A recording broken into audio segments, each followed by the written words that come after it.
حاضرین جمعہ، اسلامی بھائیوں، بزرگوں، دوستوں، آج کے اس خطبہ جمعہ میں آپ حضرات کے سامنے جس عنوان کے تحت کچھ باتیں پیش کرنا چاہتا ہوں وہ ہے مسنون وضو کی مکمل طریقہ، یعنی ترتیب کے ساتھ وضو کرنا یہ واجب و ضروری ہے۔ اسی طرح موالات یعنی پے در پہ لگاتار وضو ہونا چاہیے۔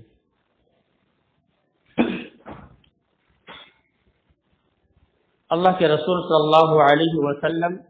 نے فرمایا کہ بغیر طہارت کے نماز نہیں ہوتی، یعنی نماز کے لیے وضو یہ شرط اول ہے۔ جیسا کہ ایک دوسری روایت میں اللہ کے رسول صلی اللہ علیہ وسلم نے فرمایا کہ تم میں سے جب کسی کا وضو ٹوٹ جائے تو اس کی نماز اس وقت تک نہیں ہوتی جب تک وہ دوبارہ وضو نہ کر لے۔ لا تقبل صلاۃ من احدث حتى يتوضا۔ تو آج کے اس خطبہ جمعہ میں انشاءاللہ ہم مسنون وضو کا مکمل طریقہ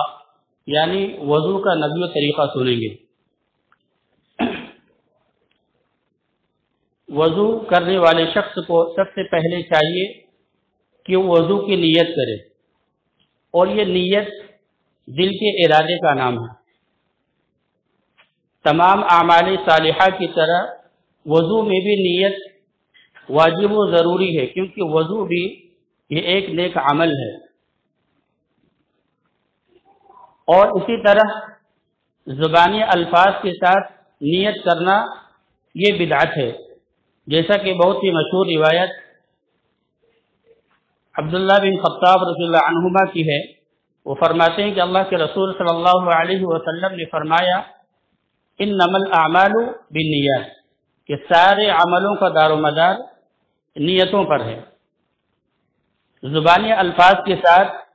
نیت کرنا یہ بدعت ہے، کیونکہ یہ کسی بھی صحیح حدیث سے ثابت نہیں ہے۔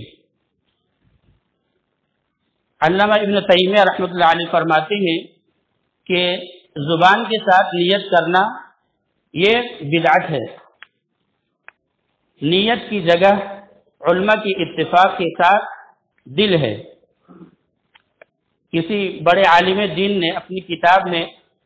یہ بات کہی ہے کہ اگر کوئی شخص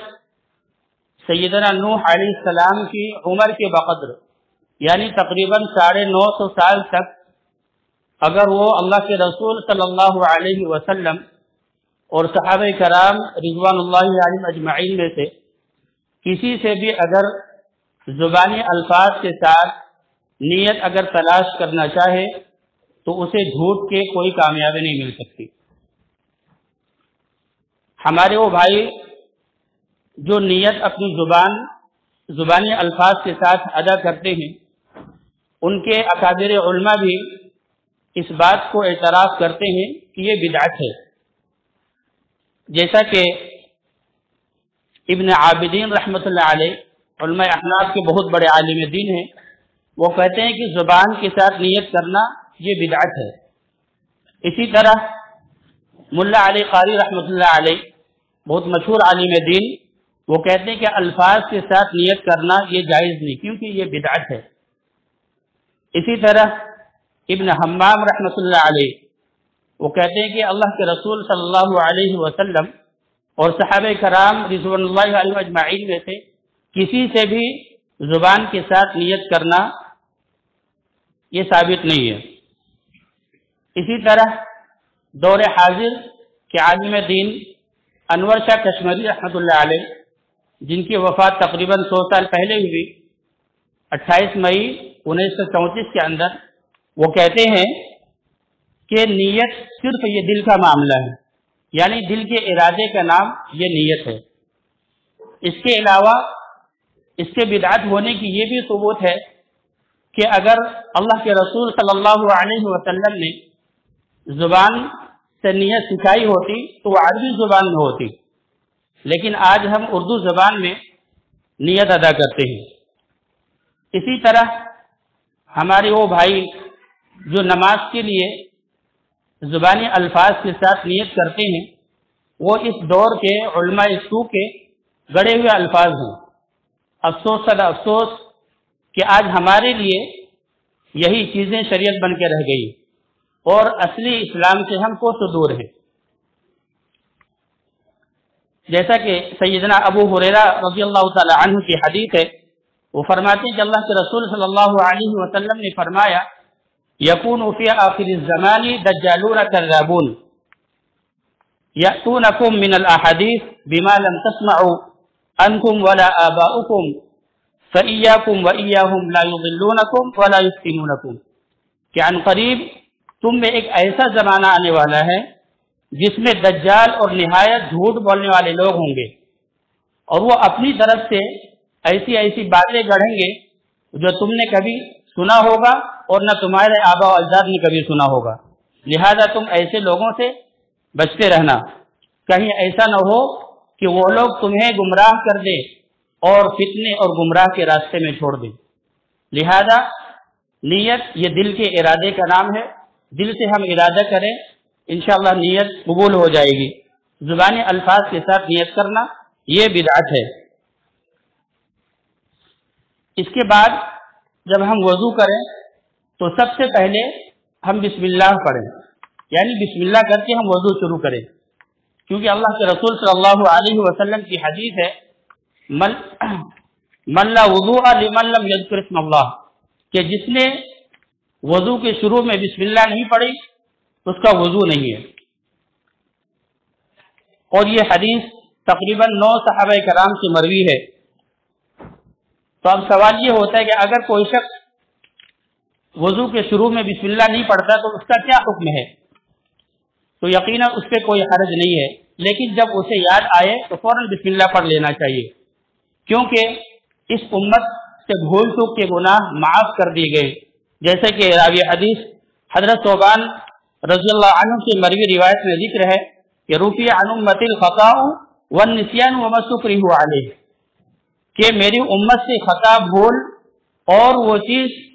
جس پر اس سے مجبور کیا جائے اس کے گناہ معاف کر دیے گئے۔ اسی طرح امام داؤد رحمۃ اللہ علیہ فرماتے ہیں کہ میں نے امام احمد سے دریافت کیا، پوچھا کہ اگر کوئی شخص وضو کے شروع میں بسم اللہ پڑھنا بھول جائے تو اس کا کیا حکم ہے؟ امام احمد رحمۃ اللہ علیہ کہتے ہیں کہ مجھے امید ہے کہ اس پر کوئی گناہ نہیں۔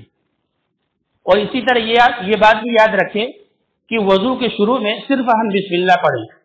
کیونکہ یہی احادیث سے ثابت ہے، جیسا کہ انس رضی اللہ تعالی عنہ سے مروی روایت میں ذکر ہے توضؤ بسم اللہ، یعنی بسم اللہ کہتے ہوئے وضو شروع کرو۔ اور اسی طرح اللہ کے رسول صلی اللہ علیہ وسلم کے فعل سے بھی یہ ثابت ہے کہ آپ صلی اللہ علیہ وسلم نے بسم اللہ کہتے ہوئے وضو کیا، جیسا کہ جابر بن عبداللہ رضی اللہ تعالی عنہ سے مروی روایت میں ذکر ہے کہ اللہ کے رسول صلی اللہ علیہ وسلم نے اپنے ہاتھ کو برتن میں داخل کیا اور آپ نے بسم اللہ پڑھا، پھر فرمایا کہ اچھی طرح وضو کرو۔ تو ان روایتوں سے ثابت ہوا کہ وضو کے شروع میں ہم صرف بسم اللہ پڑھیں، الرحمن الرحیم کے الفاظ کا اضافہ نہیں کریں، کیونکہ یہ ثابت نہیں ہے۔ جس طرح ہم جانور ذبح کرتے ہوئے صرف بسم اللہ پر اکتفا کرتے ہیں، بالکل ایسے ہی وضو کے شروع میں ہم بسم اللہ پڑھیں، یہی بات سنت سے زیادہ قریب ہے، اور اسی بات کو صاحب مغنی نے اختیار کیا ہے۔ لہذا وضو کے شروع میں ہم صرف بسم اللہ پڑھیں۔ ہمارے بعض بھائی وضو کے شروع میں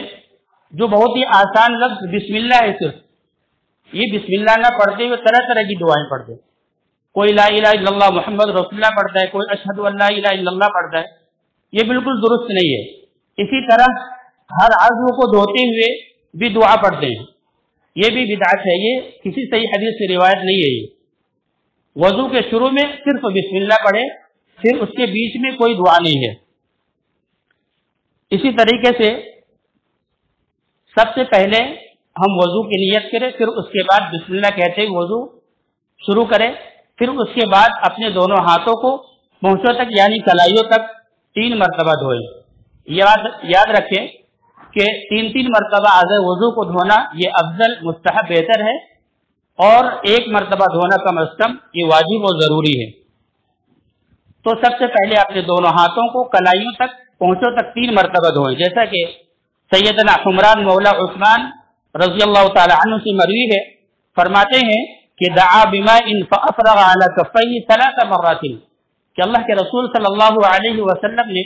پانی منگوایا اور آپ نے اپنے دونوں ہاتھوں کو کلائیوں تک 3 مرتبہ دھویا۔ اسی طریقے سے یہ بات بھی یاد رکھے کہ ہر نیک عمل میں دائیں کا خیال رکھنا چاہیے، جیسا کہ ام المومنین سیدہ عائشہ صدیقہ رضی اللہ عنہ فرماتی ہیں کہ یعجبہ التیمن فی تنعلہ وترجلہ وطہورہ وفی شأن کلہ، کہ اللہ کے رسول صلی اللہ علیہ وسلم جوتا پہننے، کنگھی کرنے، اسی طرح طہارت حاصل کرنے میں دائیں یعنی سیدھے طرف سے شروع کرنا پسند فرماتے تھے۔ یعنی جب ہم کسی بھی نیک عمل کا اسٹارٹنگ کے لیے شروعات کریں تو دائیں جانب یعنی سیدھے طرف سے کریں، اسی طرح وضو بھی ہم جب کریں تو دائیں جانب کا ہم خیال کرنا چاہیے ہمیں۔ اسی طریقے سے جب دونوں ہاتھ ہم دھو لیں پھر اس کے بعد ناک میں اور کلی کریں اور ناک میں پانی ڈالیں، جیسا کہ سیدنا لقیط بن صبیرہ رضی اللہ تعالی عنہ بیان فرماتی ہیں کہ اللہ کے رسول صلی اللہ علیہ وسلم نے فرمایا وَبَالِغُ فِي الْإِسْتِنْشَاقِ إِلَّا أَن تَكُونَ صَائِمًا، کہ ناک میں پانی چڑھانے میں مبالغہ کرو، الا یہ کہ تم حالت صوم میں ہو، یعنی جب آپ حالت صوم میں یعنی روزے کی حالت میں ہیں تو اس وقت آپ ناک میں مبالغے کے ساتھ پانی نہ چڑھائیں، جبکہ اگر آپ روزے کے ساتھ اگر نہ ہو، آپ نے روزہ نہیں رکھا ہو تو پھر آپ ناک میں بالکل اچھی طریقے سے ہوا کے ذریعے سے ناک میں پانی چڑھائیں، یہ اللہ کے رسول صلی اللہ علیہ وسلم کی سنت ہے۔ اسی طریقے سے دوسری روایت سیدنا ابو ہریرہ رضی اللہ تعالی عنہ فرماتے ہیں کہ اللہ کے رسول صلی اللہ علیہ وسلم نے فرمایا اذا توضأ احدكم فليجعل في اناء في انفه ماء ثم ليستنشق، تم میں سے جب کوئی وضو کرے تو اپنی ناک میں پانی داخل کرے پھر اسے جھاڑے۔ ناک جھاڑنے کی مصلحت کیا ہے؟ سیدنا ابو ہریرہ رضی اللہ عنہ مروی ہے، وہ فرماتے ہیں کہ اللہ کے رسول صلی اللہ علیہ وسلم نے فرمایا اذا استيقظ احدكم من منامه فتوضأ فليستنشر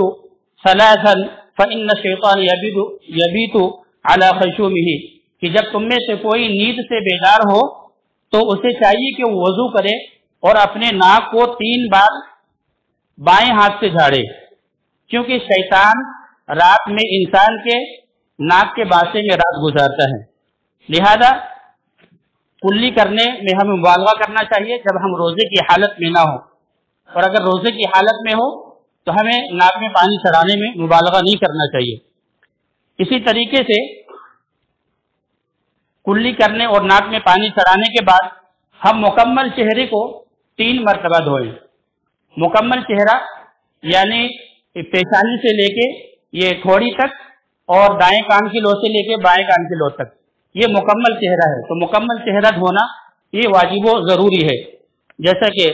اللہ تبارک و تعالی نے فرمایا یا ایھا الذین آمنوا اذا قمتم الی الصلاۃ فاغسلوا وجوہکم، کہ اپنے چہروں کو دھو۔ اسی طریقے سے اگر آپ کے چہرے پہ اگر داڑھی ہے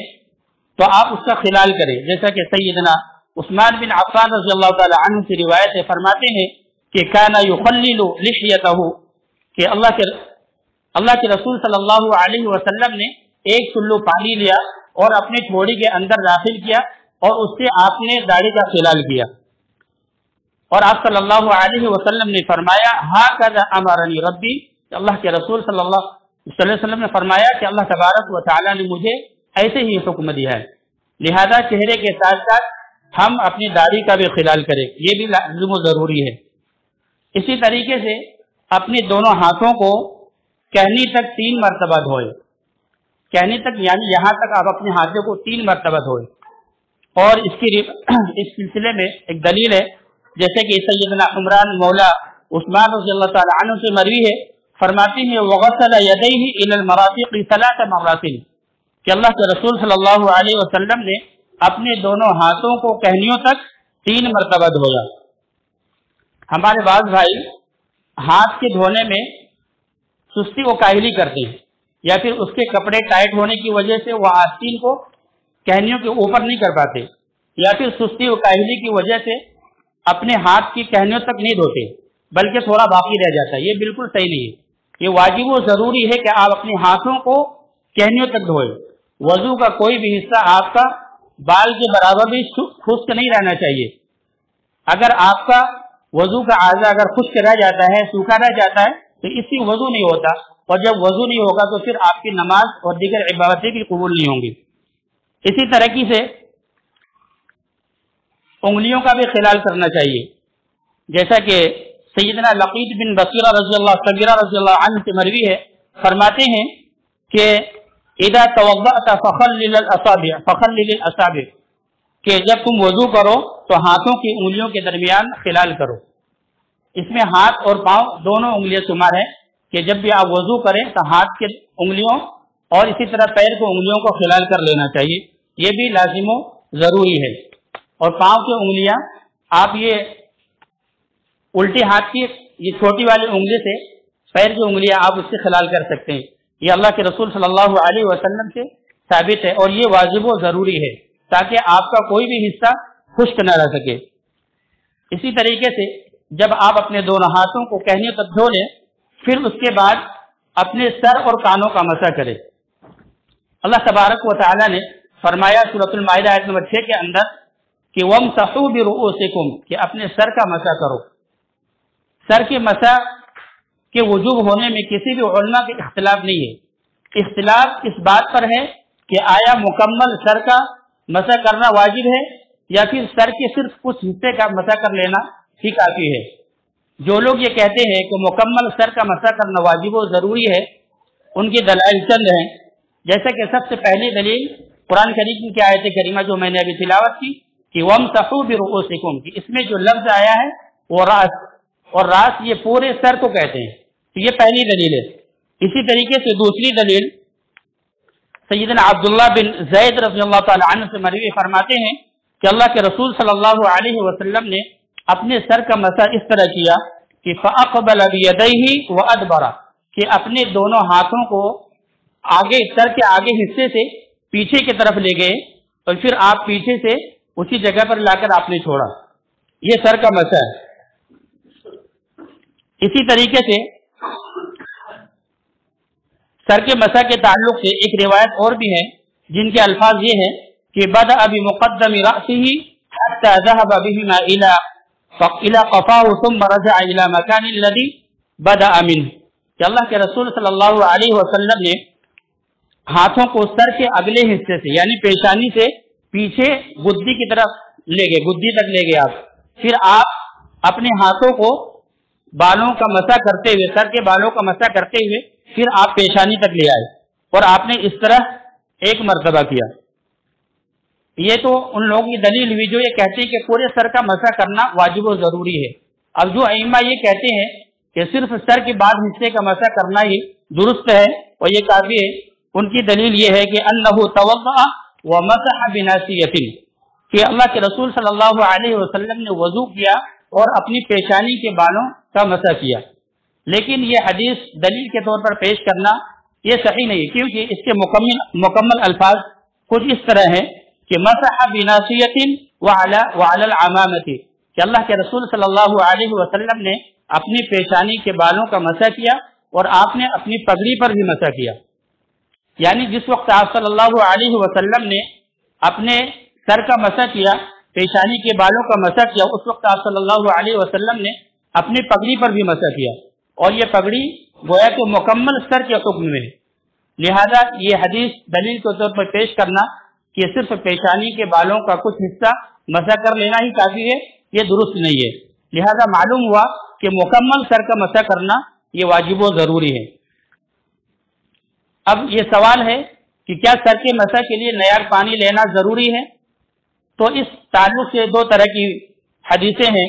جیسا کہ پہلی حدیث